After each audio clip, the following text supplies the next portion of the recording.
వచ్చేస్తాయి. ఇంకొకటి నేను వస్తున్నప్పుడు మీది బయట బోర్డు ఉంది కదా, మీ బోర్డు పక్కన బ్యాంక్ పేర్లు పెట్టున్నారు, ఏంటది? అవన్నీ కూడా మనం టైఅప్ అయిన బ్యాంక్స్ మేడం.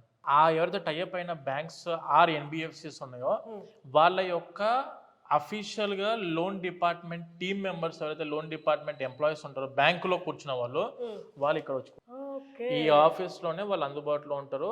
ఏ ఒక్క స్టూడెంట్ అయినా ఎడ్యుకేషన్ లోన్ కావాలి అని చెప్పి అబ్రాడ్ కి వెళ్ళి మాస్టర్స్ చదువుకునేటప్పుడు, అంటే ప్రతి ఒక్క పేరెంట్ కైనా ప్రతి ఒక్క స్టూడెంట్ కైనా బయట కంట్రీకి వెళ్లే ముందు వాళ్ళ ఫస్ట్ టాస్క్ ఏంటంటే ఫైనాన్షియల్ బడ్జెట్ మనం ఎంత పెట్టుకోవాలా, ఇది మన దగ్గర నుంచి అవుద్దా లేదా, చేయలేమనుకుని చాలా మంది స్టూడెంట్స్ వెళ్దామని బాగా ఇంట్రెస్ట్ ఉన్నా కూడా డబ్బులు కొంచెం ఇబ్బంది అయ్యి ఏంటంటే బ్యాక్ స్టెప్ వేస్తున్నారు. ఇక్కడ ఏంటంటే మనం దాన్ని ఫస్ట్ స్టెప్ లోనే మన ఆఫీస్కి ఎంటర్ అయ్యేటప్పుడే గ్రౌండ్ ఫ్లోర్ దీనికి ఒక ఆన్సర్ ఇస్తాం మేడం.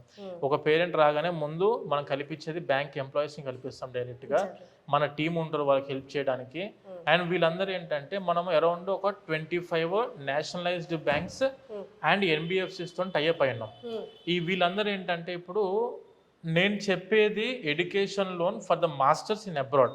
ఈ ఎడ్యుకేషన్ లోన్ లో not only for the university fees, ఈ ఎడ్యుకేషన్ లోన్ కవర్ అయ్యేది వచ్చేసి యూనివర్సిటీ ఫీజు కవర్ అవుతుంది, తర్వాత ఫుడ్ అండ్ అకామిడేషన్ కి కవర్ అవుతుంది, దానితో పాటు ఫ్లైట్ టికెట్ ఖర్చులో కవర్ అవుతుంది, అండ్ దానితో పాటు బుక్స్, స్టేషనరీ, లేదంటే ల్యాప్టాప్, లేకుంటే పర్సనల్ ఎక్స్పెన్సెస్ ఏవైనా కూడా కవర్ అవుతాయి.